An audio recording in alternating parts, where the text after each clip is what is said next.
Cette décision judiciaire stipule que la seule personne bénéficiaire peut être sanctionnée car elle est la seule à avoir une obligation déclarative. En clair, si l'erreur vient de la CAF, c'est elle qui est responsable. Mais attention, la CAF s'appuie sur d'autres textes pour exiger un remboursement. Imaginons tu reçois un message de la CAF qui dit « Vous avez été trop payé de 1 500 €, merci de rembourser dans les 2 mois, blablabla. Bla. » Et là, panique à bord. Ok, les amis, ce que je viens d'apprendre au propos de Vinted.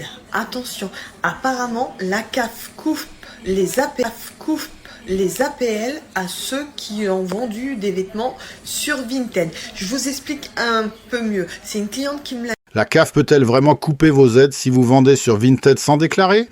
Aujourd'hui, la transparence fiscale est plus que jamais cruciale et les interactions entre plateformes de vente et organismes d'aide sociale se multiplient. Alors, comment éviter les mauvaises surprises et s'assurer de respecter la loi tout en préservant ses droits ?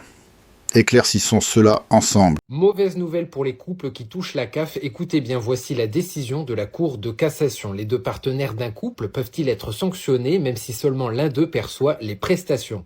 Cette décision judiciaire stipule que la seule personne bénéficiaire peut être sanctionnée car elle est la seule à avoir une obligation déclarative. Bon, on va prendre un exemple très concret. À la suite d'un contrôle de la CAF, donc une allocataire et son concubin se voient infliger une pénalité car ils n'ont pas donc déclaré le départ de l'un de leurs enfants, donc du foyer, et ils ont perçu un indu. Cette pénalité n'ayant pas été réglée, le directeur de la CAF départementale envoie donc une contrainte qui a la même valeur donc qu'un jugement.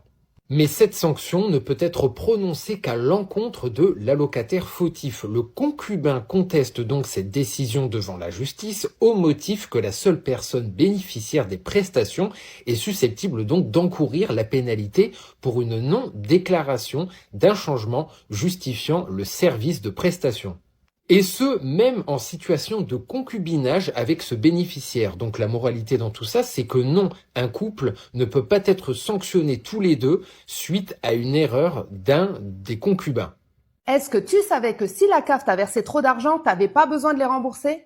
Avant de t'en dire plus, abonne-toi pour ne plus te faire avoir. Beaucoup de gens pensent que si la CAF te verse trop, tu dois payer directement. Mais la loi dit pas exactement ça et je vais t'expliquer. En droit français, il existe l'article 1240 du Code civil qui dit « Tout fait quelconque de l'homme qui cause à autrui un dommage oblige celui par la faute duquel il est arrivé à le réparer. » En clair, si l'erreur vient de la CAF, c'est elle qui est responsable. Mais attention, la CAF s'appuie sur d'autres textes pour exiger un remboursement.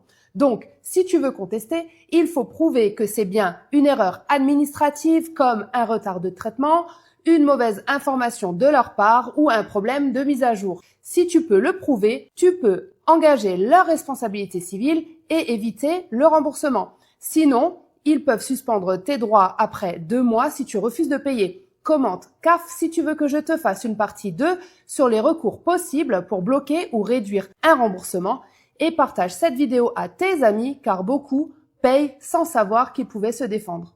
Dans la première partie, on a vu que seul le bénéficiaire des prestations de la CAF peut être sanctionné pour une non-déclaration, même en couple. Cela soulève des questions sur la responsabilité partagée dans un foyer. Dans la suite, découvrons comment contester une erreur de la CAF et éviter de payer un trop perçu. Est-ce que tu savais que si la CAF te réclame un trop perçu, ce n'est pas toujours à toi de rembourser? Pour mieux te défendre juridiquement, abonne-toi dès maintenant parce que je vais t'expliquer quand tu peux légalement refuser de payer. Imaginons tu reçois un message de la CAF qui dit « Vous avez été trop payé de 1 500 €, merci de rembourser dans les 2 mois, blablabla. Bla. » Et là, panique à bord. Mais attends, si l'erreur vient de la CAF, tu n'as pas à payer. L'article 1240 du Code civil est très clair. Tout fait de l'homme qui cause à autrui un dommage oblige celui par la faute duquel il est arrivé à le réparer. Autrement dit, si l'erreur vient d'eux, c'est à eux d'en assumer les conséquences.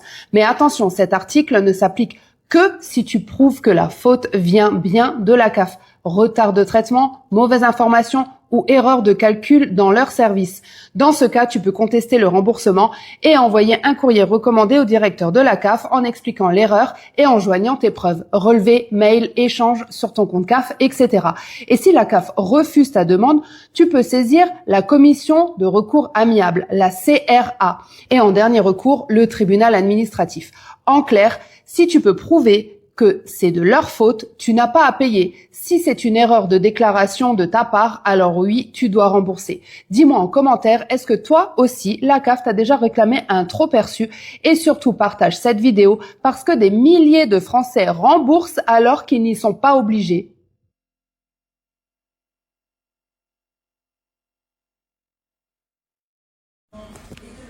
Je suis choquée, les amis, ce que je viens d'apprendre au propos de Vinted.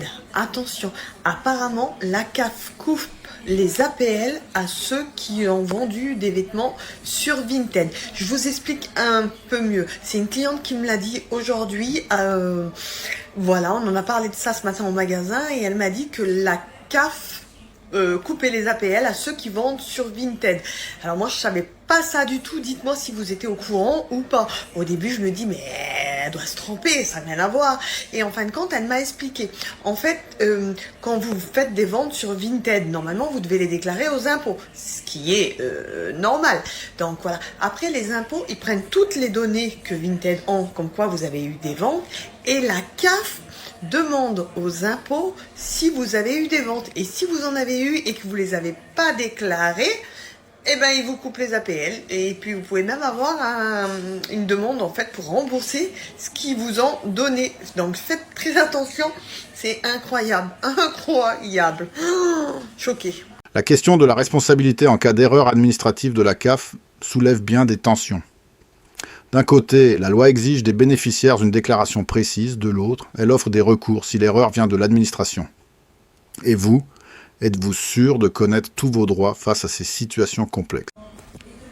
Je suis choquée, les amis, ce que je viens d'apprendre au propos de Vinted.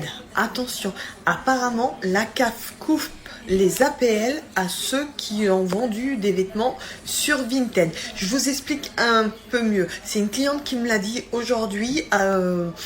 Voilà, on en a parlé de ça ce matin au magasin et elle m'a dit que la CAF couper les APL à ceux qui vendent sur Vinted.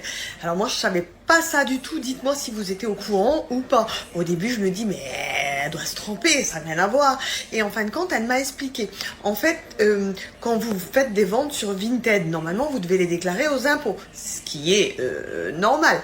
Donc voilà, après les impôts ils prennent toutes les données que Vinted ont, comme quoi vous avez eu des ventes, et la CAF demande aux impôts si vous avez eu des ventes. Et si vous en avez eu et que vous les avez pas déclarées, eh ben ils vous coupent les APL. Et puis vous pouvez même avoir une demande en fait pour rembourser ce qu'ils vous ont donné. Donc faites très attention, c'est incroyable, incroyable. Choqué.